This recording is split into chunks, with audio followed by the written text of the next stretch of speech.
As North Korean President Kim Jong-un walked across the border at Panmunjom on April 27 for an inter-Korean summit with the President of the Republic of Korea, Moon Jae-in, and both signed the historic agreement titled Panmunjom Declaration for Peace, Prosperity and Unification of the Korean Peninsula. The magnitude of China's strategic victory perhaps was not grasped fully.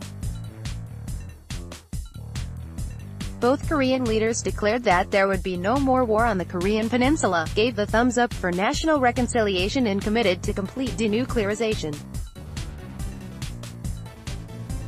President Moon agreed to visit Pyongyang this coming autumn. Must-reads from across Asia, directly to your inbox. With the no-war agreement between the Koreas, U.S. Secretary of Defense James Mattis has stated that Washington will discuss with allies and Pyongyang the need to retain American troops on the Korean Peninsula, first with allies and then with North Korea. Referring to the dialogue with North Korea on denuclearization, Mattis says the U.S. will need to improve upon confidence-building measures if it is to go forward on the issue of stationing U.S. troops on the Korean Peninsula, as reported by Chinese media. During the ASEAN-China Forum held under the aegis of the ASEAN Institute of Policy Research in Seoul from December 11 to 12, 2012, India too was represented. 70 of the 200 delegates invited were Chinese. Chinese speakers such as retired General Pan Zhangkang, advisor to the China Reform Forum, and Li Yonghui of Beijing Foreign Studies University openly advised South Korea, in the presence of U.S. panelists and audience members, to break free from its alliance and tell the U.S. that South Korea could look after its own security. The message was clear: get the Americans out and accept Chinese ownership and supremacy in the South and East China Seas.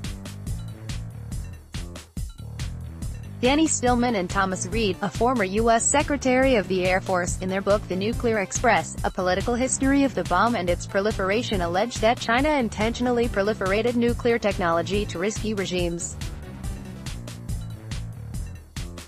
In his interview with U.S. News, Reed alleged that China, under Deng Xiaoping, decided to proliferate nuclear technology to communists and Muslims in the Third World based on this strategy that if the West started getting nuked by Muslim terrorists or another communist country without Chinese fingerprints, it would be good for China. If the book is correct, it explains why China gave nuclear technology to Pakistan and North Korea. It would also fly in the face of the conventional wisdom, disseminated by the U.S. Central Intelligence Agency, other constituencies on Capitol Hill and the punditry, that has convinced U.S. presidents, including Donald Trump, that China was not behind North Korea's nuclear tests. It is generally believed that North Korea got its nuclear reactors from Russia and its nuclear weapons know-how from Pakistani scientist A.Q. Khan, but this book strongly hints at the China factor.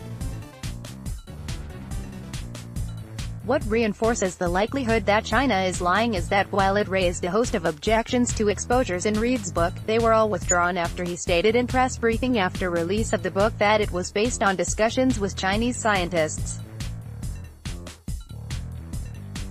Donald Trump's threat to use force against North Korea did not suit China, because U.S.-North Korea tensions had forced Beijing to divert attention from its ongoing militarization of the South China Sea.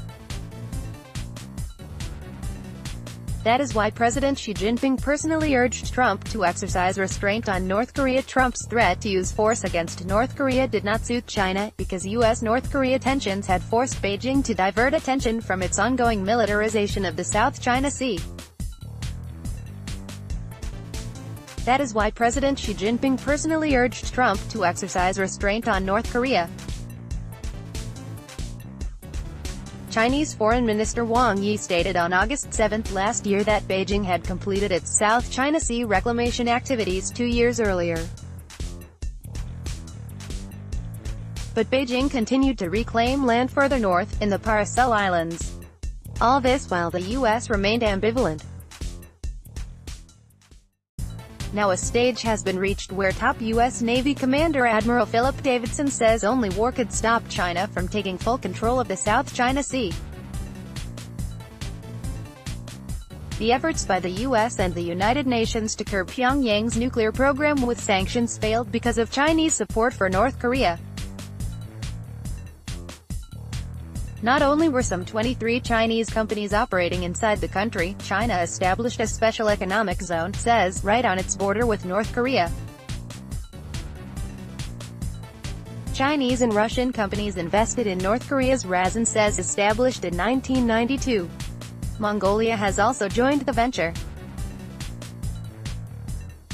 Work began in 2011 on building transmission lines that will provide Chinese electricity supplies in the zone.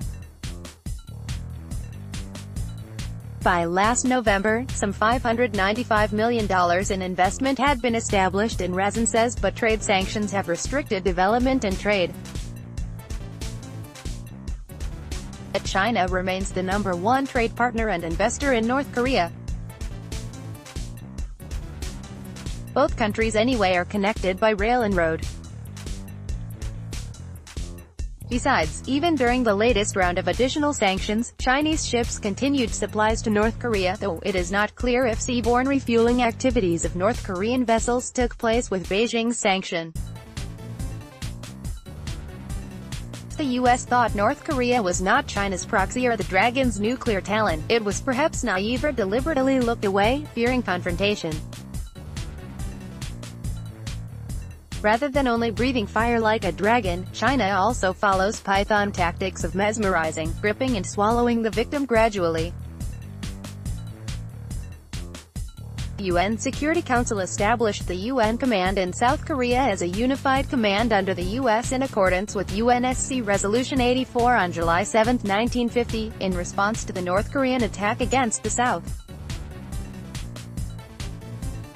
U.S. Forces Korea (USFK) is a sub-unified command of U.S. Pacific Command (USPACOM).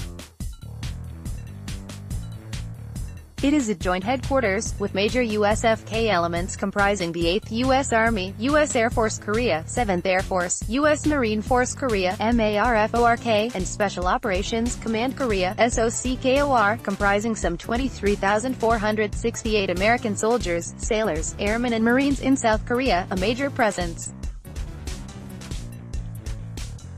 National reconciliation of the Korean Peninsula is unlikely to happen overnight, and the reunification of the Koreas is even more distant, given the economics involved, albeit China would like to see it happen with Chinese characteristics and may very well offer considerable funding. But complete denuclearization of North Korea remains doubtful, with the possibility of China safekeeping some North Korean nuclear weapons. So far, Seoul and Washington are saying that their mutual defense treaty is unaffected by North Korean developments, so USFK will remain. But it is no secret that Trump seeks to reduce defense costs, and USFK may end up upon in Pyongyang-Washington negotiations. Naturally, the U.S. has the option of relocating its troops from South Korea to somewhere else, but would thereby lose much clout in the Western Pacific. All said and done, the Korean Declaration of Peace and National Reconciliation looks like a strategic victory for China. Asia Times is not responsible for the opinions, facts or any media content presented by contributors. In case of abuse, click here to report. Continue reading.